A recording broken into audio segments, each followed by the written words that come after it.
Hi, I'm Richel Autovillo, and we're here to discuss one of the fundamental law in physics. It's Newton's first law of motion, or otherwise known as the law of inertia. But before we will start with the discussion, let me show you one of my demonstrations in my class. This is, of course, the setup is made up of this empty Gatorade bottle, the index card, and a coin.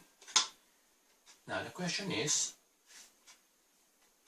what do you think will happen to the coin if I'm going to pull the index card? Will it drop directly to the bottle?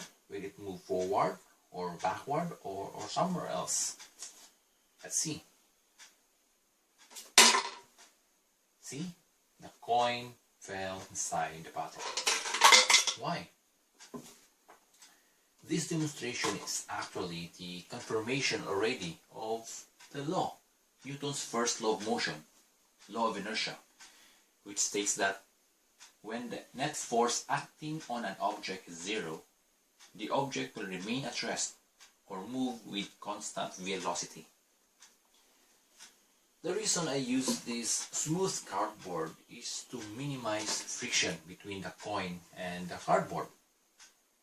So the force is applied to the cardboard and not to the coin. That's why the tendency of the coin is to remain at rest. That's why if there's no force that will balance the weight of the coin will drop. Now, to summarize all about Newton's first law, that objects at rest will remain at rest unless acted by a net force. Since the force is applied to the cardboard and not to the coin, so the coin will remain at rest. That's in accordance with the law of inertia. Okay? The second part, which talks about if there is no net force, objects in motion will move with constant velocity, will be discussed later. We will also include sample problems so that you will have a deeper understanding of the law.